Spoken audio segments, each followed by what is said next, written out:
that story when you lived in Hawaii and you couldn't swim. Oh, okay, yeah. You want to hear that one? I think the audience would get a kick out of it, yes. Okay, well, I was sitting one day drinking beer and taking LSD, Uh-huh. and I don't take it anymore. I used to a lot. Yeah. And So you were on a trip a lot. yeah, and I was on Molokai Kanakakai, and this girl named Blackie, who was a guy in the daytime and a girl at night, told me, she said, But what was she?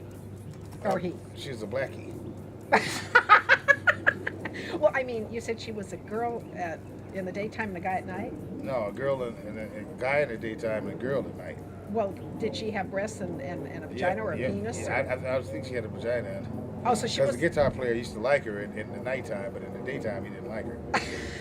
Did she put a strap on? Something. She had something. So anyway, I asked Blackie, I said, Blackie, I'd like to learn how to swim. She said, see that pier way out there? And I said, yeah. She said, go out there and jump off the pier.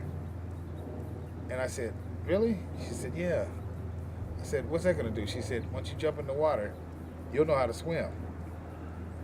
Little announced to me that that's where they throw the garbage. So I jumped off the pier, went out there, walked out there, jumped off the pier, and I went way down about 30 feet, and all of a sudden, I just saw the Wolfman walk across there. You saw Wolfman? You said you stopped the acid? No, yeah, but I just saw something. Anyway, you wouldn't believe it too. I just saw. So anyway, I jumped off the pier and went down around about 30 feet, and all of a sudden, there was fish surrounded me, and I was high on that beer and the Primo beer and the acid, and the big teeth, big as a truck, all surrounded me, and they all just surrounded me and got ready to show me their teeth, and all of a sudden one of them said, but not with his lips moving, but he just said in his mind, he's high, and they all split.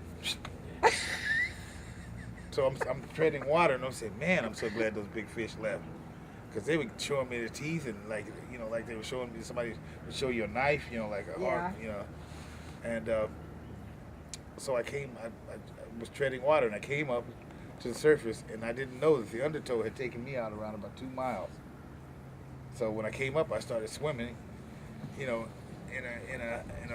motion to try to beat the fish back. What kind of fish? I don't know what kind of fish they were. They were really large fish. Hmm. So when I crawled out the water, the people on the beach said, "Hey, you Lolo." I mean, stupid. "Hey, you Lolo.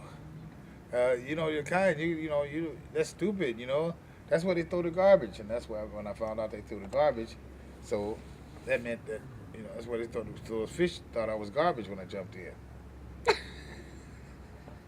But the thing is you jumped in this ocean Yes. in Hawaii and couldn't swim. Nope. But you ended up swimming. Yeah, because I was afraid of those fish coming back. Yeah, they were so big. It was like, whoa, what did they leave for? And if they decided that I was high and they wanted to get high, because it seemed they all split when one of the fish said in his mind, "Hey, he's high. We don't want to get high. We just want to, satisfy our hunger. We don't want to be high in the water. Somebody might get us, So today, if you were to go into the water, can you swim? Yes. And you don't need acid for it? You No, don't need... no, just like a fish. So, that's amazing. People take swimming lessons. Yeah. And you do it one time. Yeah, one time, and I learned how to swim. And I could swim around Hawaii. Plus my girlfriend at the time, I had a girlfriend before I went there to Molokai on Oahu. Mm-hmm. And my girlfriend on Oahu, her mother said, stay out of the water for 30 days. She said, first of all, she asked me, can I swim? And I said, no. She said, stay out of the water. My mama told me to tell you, stay out of the water for 30 days. So I stayed out the water. And then after I stayed out the water for 30 days, I asked her, I said, why did your mama tell me to do that? She said, because she had to pray to her shark. She had to pray to her shark. Yeah. Every Hawaiian family had a shark. So she said, pray to your shark.